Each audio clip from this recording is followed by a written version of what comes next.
আসসালামু আলাইকুম, স্বাগতম জানাচ্ছি বিবিসি নিউজ আন্তর্জাতিক সংবাদে। শুরুতেই সংবাদ শিরোনাম, এরপর বিস্তারিত। ইসরায়েলি বাহিনীর ওপর রকেট ও ড্রোন হামলা হিজবুল্লার। ইসরায়েলের প্রতিরক্ষা নেটওয়ার্কে বড় ধরনের হ্যাকিংয়ের দাবি ইরানের। জাতির উদ্দেশ্যে ট্রাম্পের ভাষণের পরে ইসরায়েলে ক্ষেপণাস্ত্র ছুড়ল ইরান। ইরান যুদ্ধ থামাতে মধ্যস্থতাকারীর ভূমিকায় কতটা সফল হবে চীন? দর্শক, এতক্ষণ শুনছিলেন সংবাদ শিরোনাম। এখন বিস্তারিত। আপনি যদি ইসরায়েলের ধ্বংস চান এবং মুসলিমদের পাশে থাকেন, তাহলে ভিডিওতে লাইক করে চ্যানেলটি অবশ্যই সাবস্ক্রাইব করে দিবেন এবং আপনার মূল্যবান মতামত অবশ্যই কমেন্টে লিখে জানিয়ে দিবেন। এখন বিস্তারিত। ইসরায়েলি বাহিনীর ওপর রকেট ও ড্রোন হামলা হিজবুল্লার। ইসরায়েলি বাহিনীর ওপর রকেট ও ড্রোন হামলার খবর জানিয়েছে লেবাননের ইরানপন্থী সশস্ত্র গোষ্ঠী হিজবুল্লাহ। বলা হয়েছে, বৃহস্পতিবার স্থানীয় সময় ভোর 6:10 দিকে লেবাননের মালিকিয়া ও ইয়েরুন এলাকায় হিজবুল্লাহ যোদ্ধারা রকেট হামলা চালান। আল জাজিরার খবরে বলা হয়, কাছাকাছি সময় লেবাননের মেনাহেম এলাকায় ইসরায়েলি বাহিনীর ওপর ড্রোন হামলা চালানোর কথাও জানিয়েছে হিজবুল্লাহ। এসব হামলার বিষয়ে ইসরায়েলি বাহিনী এখনও কিছু জানায়নি। এদিকে ইরানের সেনাপ্রধান মেজর জেনারেল আমির হাতামি স্পষ্ট জানিয়েছেন, শত্রুপক্ষ যদি ইরানের মাটিতে কোনো ধরনের গ্রাউন্ড অপারেশন বা স্থল অভিযান চালানোর দুঃসাহস দেখায়, তবে একজন আক্রমণকারীকেও জীবিত ফিরতে দেওয়া হবে না। বৃহস্পতিবার 2 এপ্রিল দেশের সকল কমান্ড ও কন্ট্রোল সেন্টারের সামরিক কর্মকর্তাদের উদ্দেশ্যে দেওয়া এক অনলাইন ভাষণে তিনি এই নো কোয়ার্টার, কাউকে রেহাই না দেওয়া নীতি ঘোষণা করেন। মেজর জেনারেল হাতামি স্থল, নৌ এবং বিমান বাহিনীর কমান্ডারদের নির্দেশ দিয়েছেন যেন তারা শত্রুর প্রতিটি পদক্ষেপ প্রতি মুহূর্তে বিশ্লেষণ করেন। তিনি বলেন, ইরানি সেনাবাহিনী রক্ষণাত্মক এবং আক্রমণাত্মক উভয় ক্ষেত্রেই পূর্ণপ্রস্তুত। আমাদের লক্ষ্য দেশ থেকে যুদ্ধের কালো মেঘ সরিয়ে নাগরিকদের নিরাপত্তা নিশ্চিত করা। মার্কিন প্রেসিডেন্ট ডোনাল্ড ট্রাম্পের সাম্প্রতিক বক্তব্য, যেখানে তিনি যুদ্ধ পরবর্তী ইরানকে নতুনভাবে সাজানোর ইঙ্গিত দিয়েছেন, তার কড়া সমালোচনা করেন হাতামি। তিনি বলেন, এই ধরনের বক্তব্যই প্রমাণ করে যে মার্কিন ইসরায়েলি জোটের ইসরায়েলের প্রতিরক্ষা নেটওয়ার্কে বড় ধরনের হ্যাকিংয়ের দাবি ইরানের। ইসরায়েলের গুরুত্বপূর্ণ প্রতিরক্ষা নেটওয়ার্কে সফলভাবে অনুপ্রবেশ করে সংবেদনশীল তথ্য হাতিয়ে নেওয়ার দাবি করেছে ইরানের হান্দালা সাইবার গ্রুপ। একই সঙ্গে ইসরায়েলের কোনো সামরিক অবকাঠামোই আর নিরাপদ থাকবে না বলে সতর্ক করেছে তারা। বৃহস্পতিবার 2 এপ্রিল গ্রুপটির এক বিবৃতির ভিত্তিতে এই তথ্য জানিয়েছে ইরানের তাসনিম নিউজ এজেন্সি। তাদের দাবি, ইসরায়েলের আকাশ প্রতিরক্ষা ব্যবস্থার জন্য সমন্বিত কমান্ড ও কন্ট্রোল সিস্টেম ডিজাইন ও পরিচালনাকারী প্রতিষ্ঠান পিএসকে উইন্ড টেকনোলজিজের নেটওয়ার্কে জটিল সাইবার হামলা চালানো হয়। এতে প্রতিষ্ঠানটির সার্ভার থেকে সব সংবেদনশীল তথ্য সম্পূর্ণভাবে সংগ্রহ করা হয়েছে বলে দাবি করা হয়। বিবৃতিতে বলা হয়, এই প্রতিষ্ঠানটি ইসরায়েলের কমান্ড সেন্টার, যোগাযোগ ব্যবস্থা এবং গুরুত্বপূর্ণ প্রতিরক্ষা অবকাঠামোর মস্তিষ্ক হিসেবে কাজ করে। হান্দালা গ্রুপ আরও দাবি করে, তারা যে শীর্ষ গোপন তথ্য সংগ্রহ করেছে তা সরাসরি প্রতিরোধ অক্ষের ক্ষেপণাস্ত্র ইউনিটগুলোর কাছে হস্তান্তর করা হয়েছে। ইসরায়েলিদের উদ্দেশ্যে সতর্কবার্তায় গ্রুপটি জানায় যে পাসওভার তারা উদযাপন করে তা শীঘ্রই অমলিন দিনে পরিণত হবে।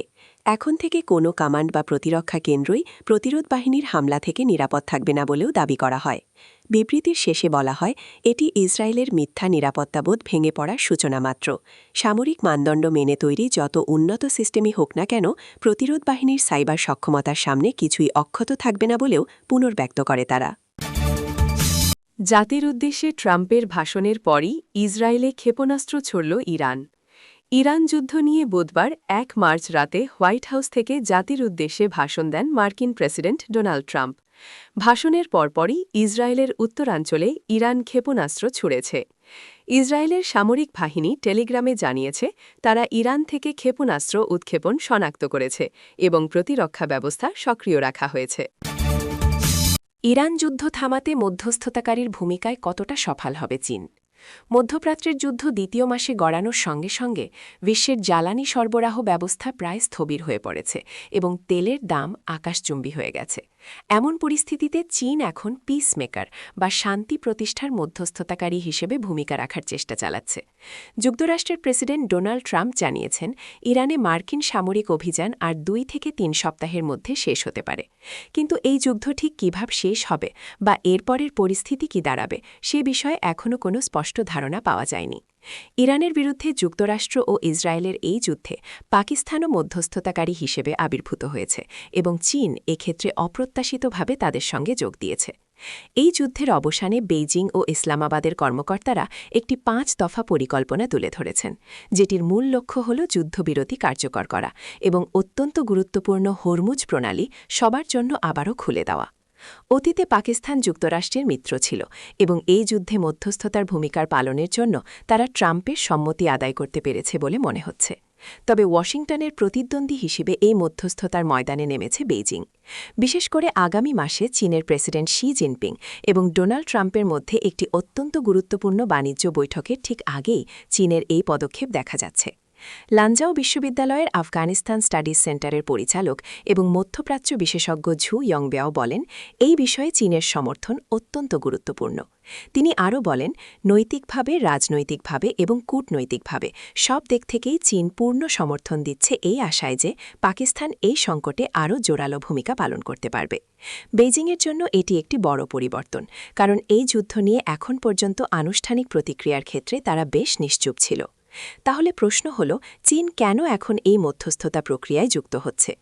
পাকিস্তানের পররাষ্ট্রমন্ত্রী বেইজিং সফর করার পর এই শান্তি পরিকল্পনার খসড়া তৈরি করা হয়। সেখানে তিনি এই যুদ্ধ অবসানের আলোচনায় চীনের সমর্থন চেয়েছিলেন।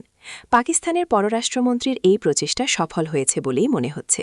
চীনের পররাষ্ট্র মন্ত্রণালয় জানিয়েছে, দুই দেশই শান্তি প্রতিষ্ঠার লক্ষ্যে নতুন করে প্রচেষ্টা চালাচ্ছে। একটি যৌথ বিবৃতিতে তারা একমত হয়েছে, এই যুদ্ধ অবসানের একমাত্র কার্যকর পথ হল সংলাপ এবং কূটনীতি। একই সঙ্গে বিবৃতিতে অবরুদ্ধ হরমুজ প্রণালী সহ অন্যান্য সমুদ্রপথগুলো সুরক্ষার জন্য আহ্বান জানানো হয়েছে। তবে এটা শুধু তেলের বিষয় নয়, যদিও এটাও উদ্বেগের বিষয়। বিশ্বের সবচেয়ে বড় ক্রুড অয়েল বা অপরিশোধিত তেল আমদানিকারক দেশ হিসেবে চীনের কাছে আগামী কয়েক মাস চলার মতো জ্বালানির পর্যাপ্ত মজুদ রয়েছে।